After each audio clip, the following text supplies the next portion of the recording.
mes informations sont exactes, euh, Yaïboni s'apprête encore à aller rencontrer Patrice Talon. Parce que c'est un peu comme s'ils sont dans un jeu de rôle, en fait. Il veut rencontrer encore Patrice Talon. En dépit de tout ce que vous avez entendu par rapport à la sortie de Patrice Talon, ils vont se voir encore pour peaufiner le plan. Euh, les menaces, vous savez, on a convoqué à la police Yahi Boni et ses candidats.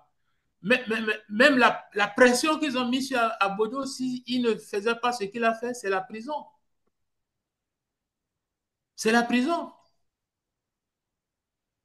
Tout ça là, quand vous voyez tout ce qui se suit, jusqu'à l'élimination hier encore des démocrates qui ne peuvent pas participer au municipal, parce que s'ils vont au municipal, Patrice Talon ne peut pas avoir 5% du vote.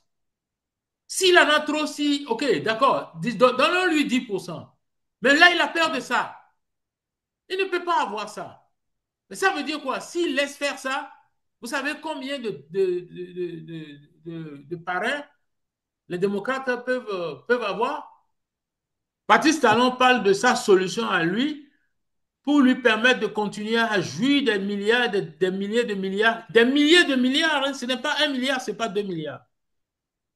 Parce que entre 9 200, 9 000 et quelques milliards de prêts et les infrastructures que nous voyons là, et qu'on ne peut même pas s'occuper de nos malades, Patrice Talon a empêché des milliers de milliards. Donc quand il vous parle de solution, c'est quelle est la solution pour que Patrice Talon puisse continuer de jouir aussi bien de l'argent qu'il a pillé, il a volé au Bénin en notre nom, il a pris tout ça là. Comment il va jouir de ça? C'est de ça qu'il s'agit. Mais lui, aujourd'hui, il nous explique devant caméra qu'il encourage son candidat Wadaï et qu'il encourage Biochane et qui encore, qui d'autre qu'il encourage Jogwenu? Jogwenu de recevoir les démissionnaires pour voir comment il va faire pour les cadrer, les loger quelque part dans le nouveau dispositif qui s'apprête. Et quand j'ai vu certains députés venir expliquer que c'est parce qu'ils veulent encore siéger pour une autre fois au Parlement, et c'est pour cette raison qu'ils mettent par terre tout le pays, juste parce qu'eux veulent siéger, j'ai eu vraiment honte. J'ai eu pitié de moi-même. Vous avez jamais entendu Patrice Talon vous parler d'une idéologie? Vous avez jamais entendu Patrice Talon vous dire qu'est-ce qu'il faut pour que le Bénin décolle? Il préfère saboter l'école parce que c'est la clé, ça, l'école, l'enseignement, l'éducation, l'instruction, la formation. Les dictateurs n'aiment pas ça parce que ça crée des têtes pensantes. Les dictateurs n'aiment pas les têtes pensantes. Ça crée des hommes intelligents. Donc il faut assassiner l'école. Il faut réduire les gens à la misère, à la précarité. C'est ça le plan de Patrice Talon. C'est dommage que c'est après 9 ans de pouvoir que la dernière fois il réunit les jeunes pour leur dire que bon, vraiment, il a pensé qu'il faut qu'il ouvre des écoles techniques, de formation technique. Parce que la technique pour voler notre argent, il a déjà lui. Il n'a pas besoin de former les Béninois. Quand il a fini de tout ramasser, il nous a endettés à ce niveau. Il veut nous filer la patate chaude. Et c'est maintenant qu'il décide de former quoi il va former. C'est bon Dieu seul qui sait. Aucune moralité. Pas de scrupules. La pudeur a déserté le camp. Le forum est vide. Le tableau est sombre. Mais si on essaie de comprendre un peu sa logique, quand il parle de trêve politique, on a l'impression que tous ces débats politiques qu'on mène, ça retarde le développement du pays. Est-ce que c'est pas une façon pour que on appelle tous les Béninois à se concentrer sur l'essentiel pour pouvoir faire décoller réellement le pays. Mais, vous ne pouvez pas faire décoller, sûr, bien sûr, ce que vous dites est vrai, mais vous ne pouvez pas faire décoller le pays dans un contexte, dans un environnement où vous êtes comme un fusil qu'on vous met sur la tête. Vous n'avez pas l'esprit pour vous. Déjà, les gens n'arrivent pas. Je vous dis, les gens arrivent à survivre difficilement. Ils ne vivent pas. Les les Béninois souffrent. Les populations souffrent. Et ce monsieur s'est accaparé de tout, y compris leur droit d'aller déposer un bulletin dans les urnes. Ils n'en ont pas le droit. Monsieur Joshua, vous avez une idée de ce que ça veut dire? L'homme noir, quand il est aux États-Unis, il est victime de racisme. Quand il est en Amérique. En Europe, il est victime de racisme. En Asie, il est victime de racisme, de ségrégation, de sous-sol, de maltraitance. Il va en Océanie, c'est la même chose. Il retourne sur son continent, les dictateurs l'attendent. Ils sont même plus dangereux que le blanc. Quelle est cette histoire où Patrice Talon, il a dit, je ferai un mandat. Subitement, c'est devenu 2 mandats. Il a chanté ça à l'investiture. Il a chanté ça à l'Élysée. Il a chanté ça dans les conférences de presse. C'est devenu 2 mandats. Maintenant, ce n'est plus 2 mandats. C'est Sénat où il doit siéger jusqu'à 90 ans, où il a le droit de changer les lois, s'il vous plaît, au passage. Il a le droit de décider d'une deuxième lecture qui devrait être finale pour le Parlement. Écoutez le discours du président Sanaï. C'est lui qui a raison.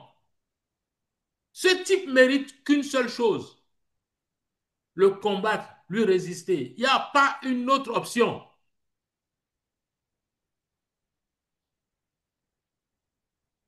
Écoutez bien ce que... Écoutez, reprenez.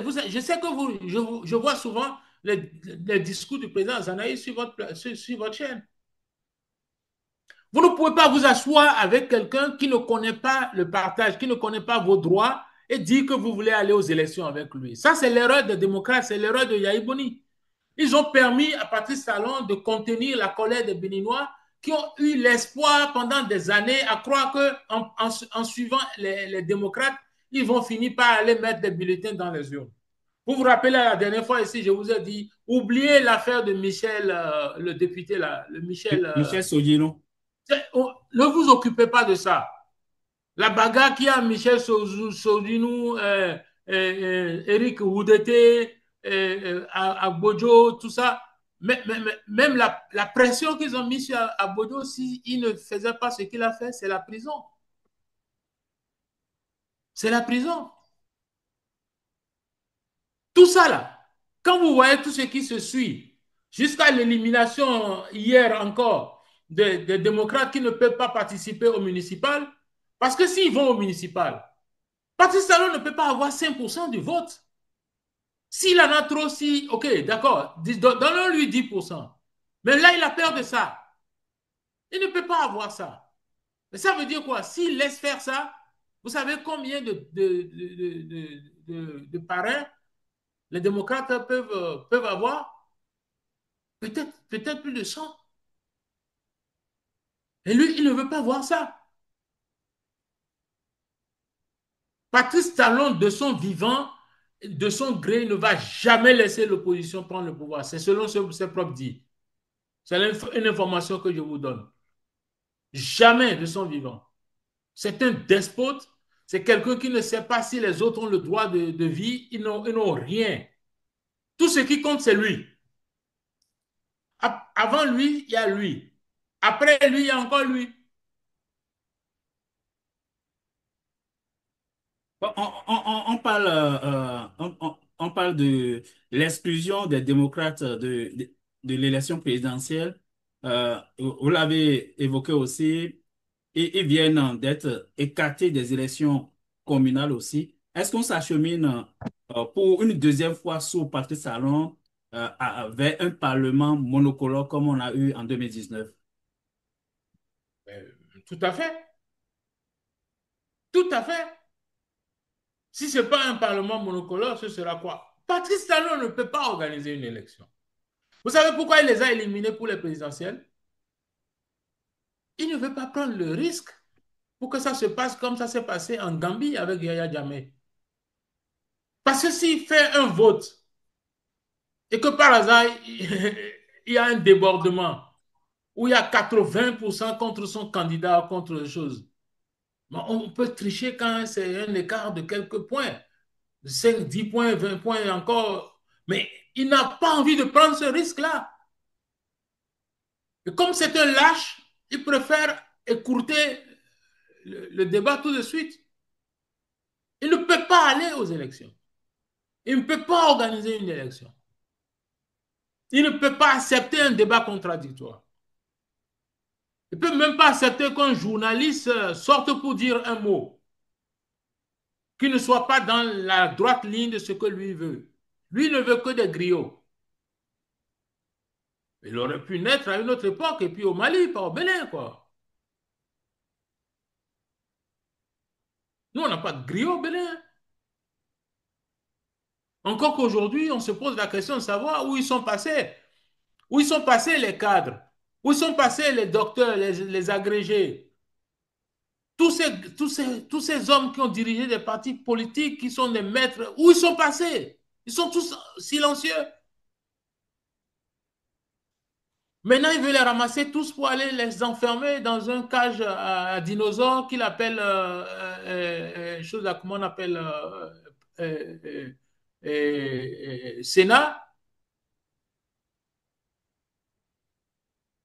Comme l'a dit le président Zanaï, c'est le Bénin, c'est devenu, ce n'est pas un gouvernement, c'est une junte. C'est une junte militaire. C'est lui qui attaque les militaires du Sahel et autres là, mais il n'est pas mieux que eux. Ils sont nettement mieux que eux. Parce qu'au moins dans ces pays, il y a encore des partis d'opposition qui circulent, hein.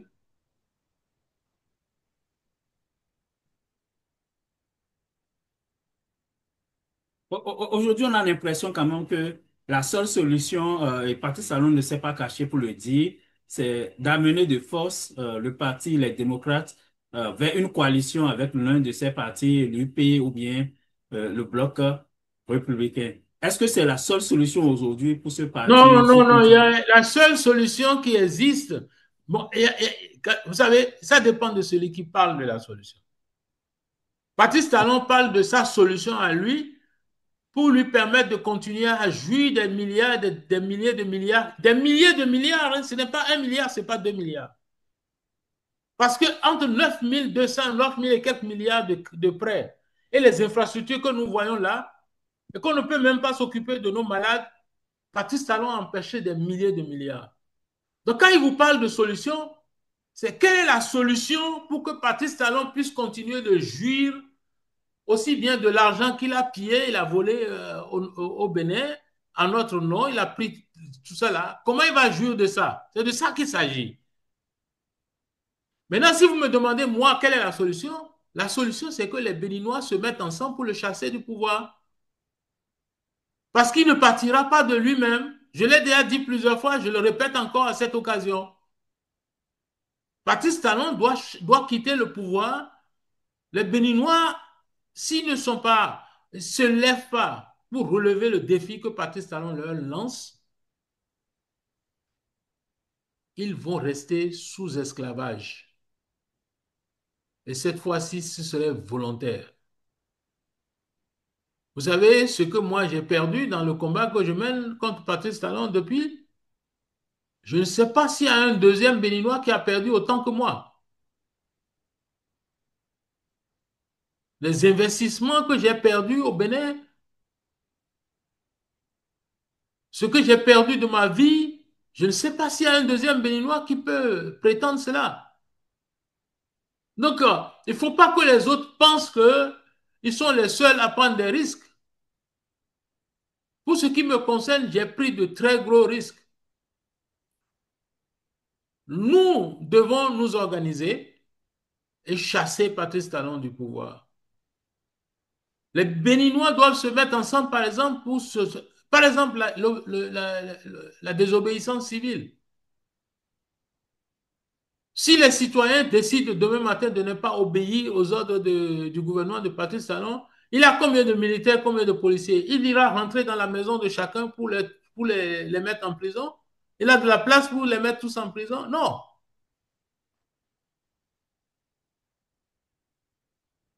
Vous voyez? Mais quand il prend les gens individuellement, il détruit quelqu'un devant tout le monde, il fait comme m'a dit le prince Machiavel. Il prend ça en exemple pour effrayer les autres. Il fait du terrorisme. Il fait du terrorisme. Et les soi-disant leaders politiques qui devraient se battre pour revendiquer leurs droits au nom des populations qui les ont élus ou qu'ils représentent, ils se donnent tous à la prostitution politique. Je m'excuse du terme, mais c'est la réalité, ça.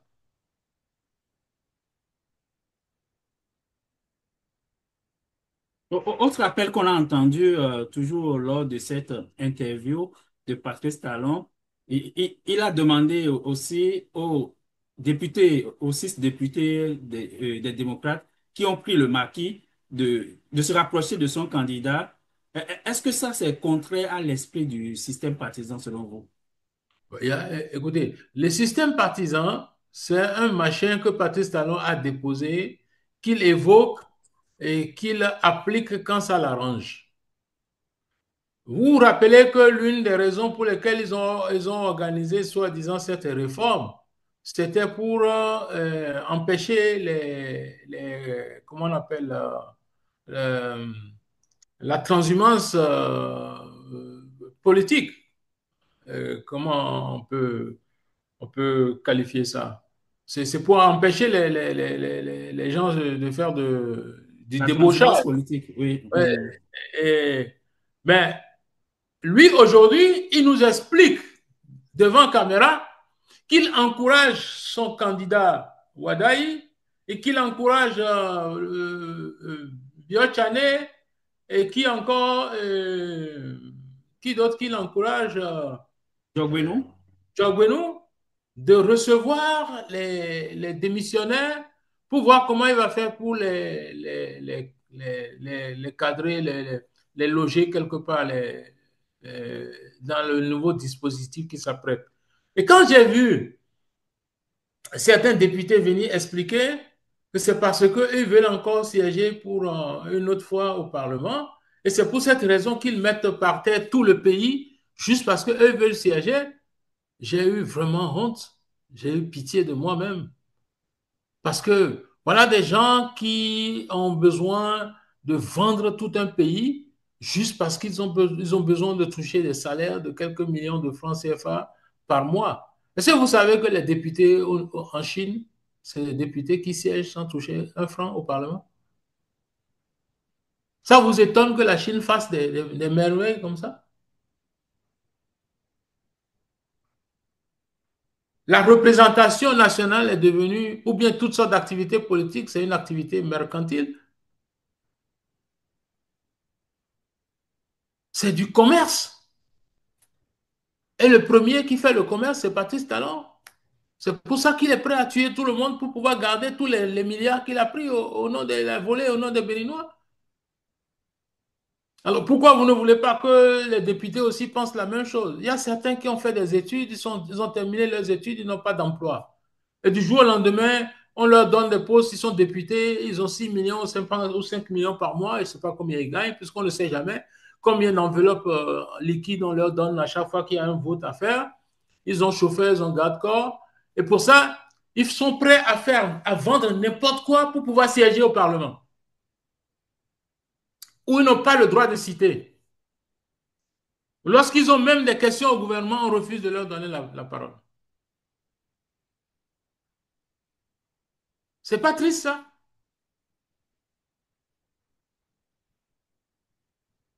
Vous pensez que Patrice Talon peut réussir ce qu'il fait s'il n'y a pas une complicité active et passive de ce qu'il fait? Il y a des gens qui sont complices de lui, de ce qu'il fait.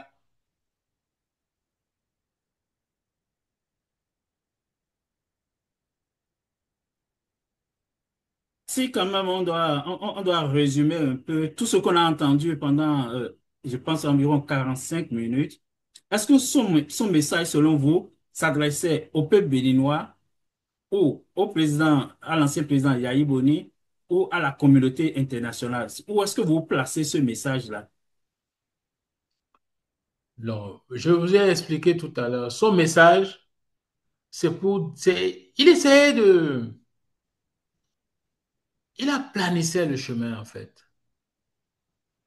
Parce qu'il veut faire avaler aux populations l'idée que euh, l'association des démocrates avec lui, qui est leur bourreau, qu'il n'y a rien de plus grave. Il a même dit, vous avez vu jusqu'où il a poussé le vice. Non, on peut juste faire une déclaration d'amour et puis après les élections, on oublie ça. C'est pour lui et, euh, le narratif, le symbole, ça compte beaucoup plus que le fond. Quoi. Il dit que les prisonniers qui sont 20 ans, 10 ans en prison, mais qui va les libérer? Qui va se battre pour eux? Et un millier de Béninois qui sont en exil, qui va se battre pour eux? Ceux qui se sont fait tuer, qui sont morts dans ce combat, mais qui sera là pour chanter leur louange? Comme disait le roi Béanzin, qui chantera votre générosité? Ceux-là qui se sont donnés, qui ont donné leur vie, ceux qui ont donné de leur liberté, qui va les défendre si les démocrates s'en vont s'associer à leur bourreau? Vous avez jamais entendu Patrice Talon vous parler d'une idéologie? Vous avez jamais entendu Patrice Talon vous dire qu'est-ce qu'il faut pour que le Bénin décolle? Il préfère saboter l'école parce que c'est la clé, ça, l'école, l'enseignement, l'éducation, l'instruction, la formation. Les dictateurs n'aiment pas ça parce que ça crée des têtes pensantes. Les dictateurs n'aiment pas les têtes pensantes. Ça crée des hommes intelligents. Donc il faut assassiner l'école. Il faut réduire les gens à la misère, à la précarité. C'est ça le plan de Patrice Talon. C'est dommage que c'est après 9 ans de pouvoir que la dernière fois il réunit les jeunes pour leur dire que bon, vraiment, il a pensé qu'il faut qu'il ouvre des écoles techniques, de formation technique. Parce que la technique pour voler notre argent, il a déjà lui. Il n'a pas besoin de former les Béninois. Quand il a fini de tout ramasser, il nous a endettés à ce niveau. Il veut nous filer la patate chaude. Et c'est maintenant qu'il décide de former quoi il va former. C'est bon Dieu seul qui sait. Aucune moralité. Pas de scrupules. La pudeur a déserté le camp. Le forum est vide. Le tableau est sombre. Après ce procès en règle contre l'ancien président Yahi Boni et l'exclusion de son parti de la présidentielle et des élections communales, à quoi peut-on s'attendre dans les prochains jours au Bénin? Oh, si mes informations sont exactes, euh, Yaïboni s'apprête encore à aller rencontrer Patrice Talon. Parce que c'est un peu comme s'ils sont dans un jeu de rôle, en fait. Il veut rencontrer encore Patrice Talon. En dépit de tout ce que vous avez entendu par rapport à la sortie de Patrice Talon, ils vont se voir encore pour peaufiner le plan. Euh, les menaces, vous savez, on a convoqué à la police Yahi Boni et ses candidats. Euh, on on a même menacé de leur envoyer un mandat d'amener Mano Militari pour aller les enfermer. Et puis bon, euh, puis subitement, on n'entend plus rien. Puis Yahi Boni doit aller plaider auprès de Patrice Talon pour que bon, vraiment, il puisse régler les problèmes qui nous divisent. Et ça s'est soldé par le fait que, bon, maintenant, bon, il n'y a plus de démocratie, il n'y a plus d'élections, il y a trêve politique, il y a Sénat, et puis, bon, ben voilà, ils vont mettre tous ceux qui sont au garage politique, ils vont les mettre dans ce machin de Sénat. Euh, donc, c'est ça le plan de Yahi Boni. Euh, Qu'est-ce que je dois dire par rapport à ça? Face à ça, moi, je pense que le peuple béninois doit s'attendre à se lever et prendre son destin en main. Personne n'a besoin d'aller se faire assassiner par les hommes armés de Patrice Talon. Mais les Béninois sont capables de s'organiser pour se jeter dans ce que Mahatma Gandhi a organisé en Inde face à la puissance coloniale britannique lorsque les Indiens devaient obtenir leur indépendance. Ils ont lancé la désobéissance civile. Et c'est de ça que, chose comment on appelle, Martin Luther King aussi s'est inspiré quand il a mené son combat pour les droits civiques aux États-Unis. Et puis, il ne faut pas oublier que, euh, vous savez, Martin Luther King disait quelque chose que les, les dictatures, les crimes à condamner, et pas seulement ceux qui commettent les crimes, mais ceux qui restent silencieux et qui observent et qui ne font rien, ils sont beaucoup plus condamnables que les acteurs. Que ceux qui pensent que, bon, voilà, je veux sauver ma vie, je veux sauver ma tête avec ma famille, je ne veux pas avoir de problème avec Patrice Talon, ce n'est pas en faisant ça que vous serez en paix. Patrice Talon n'a même pas besoin de votre collaboration. S'il est l'heure pour lui, il va vous jeter en prison, il va assassiner qui il va assassiner. On a vu les personnes qui l'ont aidé. La plupart de ceux qui sont en prison, quand vous parlez de Rekia Mandougou, Joël Aïvor, Boko Olivier, Oswald Omeki, toutes ces personnes ont aidé Patrice Talon, d'une façon ou d'une autre, à un moment de sa vie, pendant la conquête de pouvoir. Mais ils ont fini où? Ils ont fini où? Ceux qui sont en prison sont là-bas, certains sont morts et d'autres sont en exil. Je me rappelle de Maître Kenom qui disait qu'il n'y a pas de détenus politiques au Bénin. Et quand il a vu la couleur, lui-même, il sait qu'il y a une ville qui est plus loin que Cotonou. Il s'est retrouvé au club, il est venu au club de l'exil. C'est ça la situation du Bénin et c'est vraiment déplorable. Moi, je vous remercie. Merci beaucoup, Monsieur Martin Rodriguez. Je rappelle que vous êtes un acteur politique et homme d'affaires. Avec vous, on a levé quelques zones d'ombre sur la dernière sortie de Patrice Talon, l'interview qu'il a accordée à la chaîne nationale. Merci beaucoup. Je vous en prie. C'est moi qui vous remercie.